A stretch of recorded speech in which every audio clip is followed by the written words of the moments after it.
Hello மக்களே, எங்க இந்த வெங்கடேஷ் பையன் நம்ம இளைய தளபதி அண்ணன் விஜய்கோசரம் அரசியல் தேர்தல் அப்போ நிறைய கேன்வாஷ் பண்ணான்.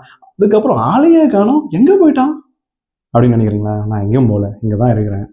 எப்போவுமே விஜய் அண்ணாக்கோசரம் நீங்களும் இருப்பீங்க, நானும் இருப்பேன். அதாவது நான் அவருக்கு தேர்தலில் ஜெயிச்சிட்ட பிறகு அவர் சிஎம் ஆன பிறகு ஒரு வேண்டுகோள் வைக்கலான்னு இருந்தேன்.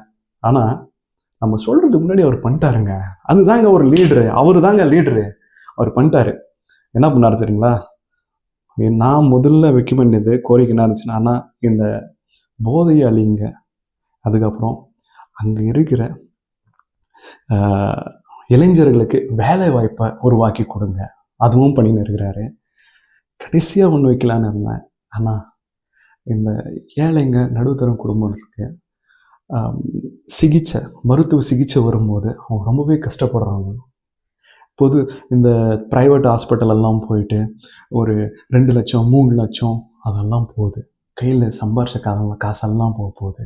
அதையும் ஒரு வேண்டுகோளாக வைக்கலான்னு இருந்தேன். ஆனால் அவர் அதுக்கு முன்னாடியே வந்துட்டு எல்லாம் ஹாஸ்பிட்டல் போய் எல்லாம் பார்த்துன்னு இருக்கிறாரு. கண்டிப்பாக அதையும் பண்ணுவார் விஜயண்ணா.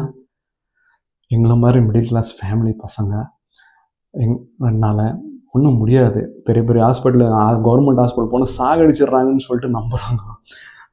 அதனால் ப்ரைவேட் ஹாஸ்பிட்டல் போகிறோம். போன உடனே அங்கே தீட்டுறாங்க பாருங்கள், செம்ம காசு தீட்டுறாங்க. ப்ரைவேட் ஹாஸ்பிட்டலில் நிறைய காசு போகுது.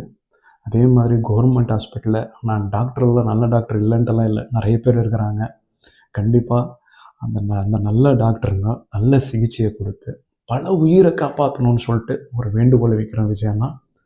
உங்களுக்காக உங்கள் தம்பி சொல்கிறத தயவு செஞ்சு கேட்டு இந்த கவர்மெண்ட் ஹாஸ்பிட்டலில் கரெக்டாக வராங்களா இல்லையா, அவங்களுக்கு சிகிச்சை போதா இல்லையா, காசு வாங்குறாங்களா இல்லையா, அதெல்லாம் நீங்கள் ஸ்டார்ட் பண்ணிட்டீங்க. இதுக்கு மேலே தமிழ்நாட்டில் ஒரு உயிர் கூட போகக்கூடாது. உங்களை நம்பி இருக்கிற உயிர் இதெல்லாம் ஒரு வேண்டுகோளாக வைக்கிறேன் விஜயண்ணா, நீங்கள் பண்ணுவீங்க. தயவு செஞ்சு தமிழ்நாட்டு மக்களுக்காக நான் பேசுகிறேன், பண்ணுங்க. நன்றி.